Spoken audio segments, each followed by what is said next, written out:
Terima kasih Anda masih bersama kami dalam Tadabbur Al-Quran TVmu. Dan kita lanjutkan kembali dialog bersama Ustadz Fahmi Salim MA tentang pentingnya berlaku adil. Ini kan sebuah pesan ya, ribuan tahun yang lalu gitu Ustadz ya. Allah dan Rasul kita memesankan kepada kita untuk senantiasa berlaku adil. Tadi kan Ustadz katakan bahwa ayat ini sebenarnya tidak tertuju pada si A si B, dalam artian kita semua harus mengambil memposisikan diri sebagai orang yang memang ditunjuk gitu Ustadz ya oleh Allah sebagai manusia yang harusnya adil. Nah mungkin satu contoh saja Ustadz, ketika kita di dalam sebuah negara memiliki pemimpin yang kita anggap ini kayaknya nggak adil nih gitu kan. Ini bagaimana Ustadz sikap kita dan bagaimana kita meluruskan pemimpin yang tidak adil? Ya, di dalam ajaran Islam ya, kepemimpinan itu erat kaitannya dengan terma keadilan. Salah satu hadis Nabi yang sangat terkenal dan sahih ya, menyebutkan ada 7 golongan manusia yang akan dinaungi dengan naungan Allah SWT di hari kiamat. Ya. Yang pertama kali disebut adalah al-imamul adil, pemimpin yang adil. Ya, kenapa pemimpin ini dinomorsatukan? Karena kalau dia adil, dia soleh, ya, dia bisa memberikan kemaslahatan bagi banyak orang. Ya, negara ini jadi aman, tentram, tertib, ya, sehingga turun rahmat Allah karena kesalehan dan keadilan pemimpin. Hewan dan tumbuhan juga mereka hidup dengan nyaman. Ya, karena pemimpinnya adil, ya, tidak ada yang dizalimi, tumbuhan tidak ada yang dizalimi, tidak ada hutan yang dibakar, ya. Kemudian batang pohon yang dirobohkan, dijual secara ilegal, ya. Tidak ada manusia yang terzalimi, semua mendapatkan haknya sesuai dengan porsinya, tidak ada hewan juga yang dizalimi, semua mendapatkan rezeki dari Allah berkat keadilan seorang pemimpin. Nah, sebab itu prinsip adil ini dalam memimpin itu menjadi syarat yang mutlak di samping syarat keislaman seseorang pemimpin ya. Maka itu dalam banyak episode sejarah kepemimpinan Islam, ya, Rasulullah SAW kan pernah dikritik ketika pembagian harta rampasan perang. Sampai ada yang mengatakan ini yang orang yang disebut dengan Dzul Khuwaisirah. Ya Rasulullah berlaku adil lah. Wah, Rasulullah sendiri kaget mendapatkan didikte seperti itu. Kata Nabi SAW, kalau saya tidak adil, maka siapa lagi yang bisa adil? Karena Rasulullah adalah panutan umat, ya, yang dipilih oleh Allah Subhanahu Wa Taala untuk menegakkan keadilan.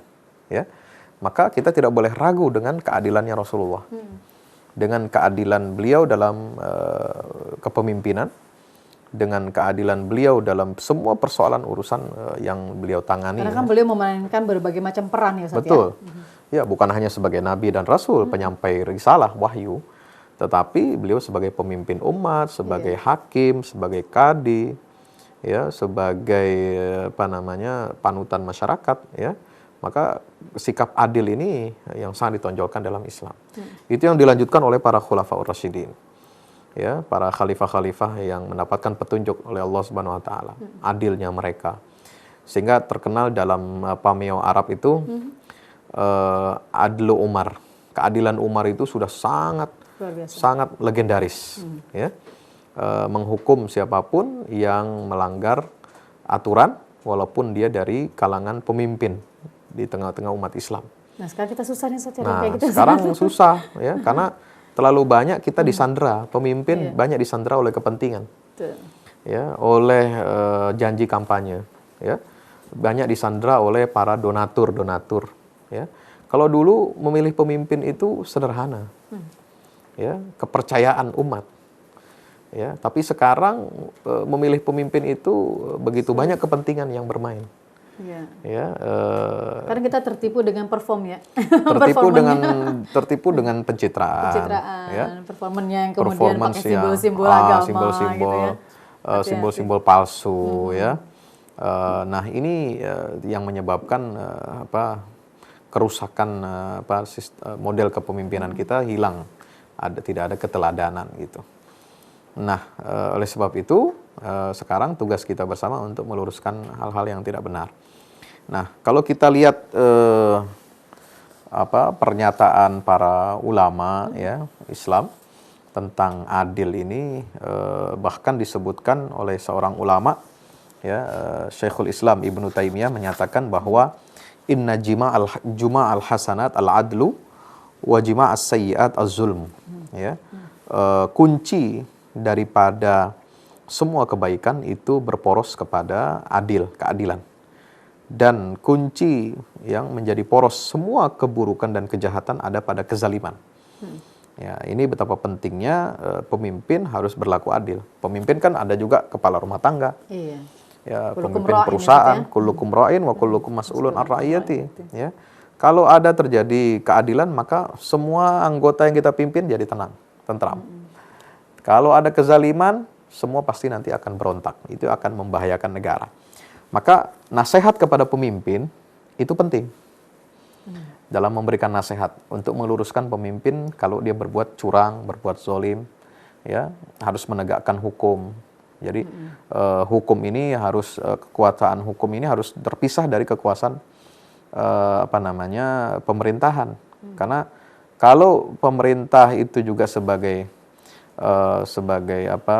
pemegang kekuasaan kehakiman, maka dia bisa ada abuse of power, ya, ada kerancuan, ada penyalahgunaan wewenang. Ya, ini sangat berbahaya. Ini kembali lagi nanti siapa yang lebih besar memberikan sogokan, siapa yang lebih dekat, siapa yang lebih berjasa, ini lalu kemudian tidak kena hukum. Tapi bagusnya lagi saat di negara kita ini ada penasehat presiden ya Ustaz ya. Sehingga paling nggak ada yang yang mengingatkan gitu. Betul. Makanya di dalam ajaran Islam Rasulullah bersabda, ad-dinu an-nasihah. Agama itu adalah nasihat. Nasihat ini bisa diartikan juga ketulusan. Jadi ketulusan ya untuk menerima nasihat. Nah, di akhir ketika Nabi menyebutkan nasihat untuk siapa? Lillahi wa li rasulihi. Ya, kemudian wali a'immatil muslimin wa ammatihim. Ya, nasihat itu juga berlaku untuk para pemimpin-pemimpin, imam-imam di kalangan umat Islam agar mereka mau mendengarkan nasihat, teguran, ya, masukan-masukan yang konstruktif, ya, untuk perbaikan-perbaikan itu. Baik, Ustadz, kita tentu sepakat bahwa adil harus kita miliki, harus dimiliki oleh pemimpin kita karena ini merupakan satu perintah, gitu, Ustadz. Namun mengapa di tengah kehidupan kita ini sulit sekali mewujudkan yang namanya adil? Nanti kita lanjutkan, Ustadz, ya. Dan sahabat TVMu tetaplah bersama kami dalam Tadabbur Al-Quran. Kami akan kembali setelah informasi yang berikut.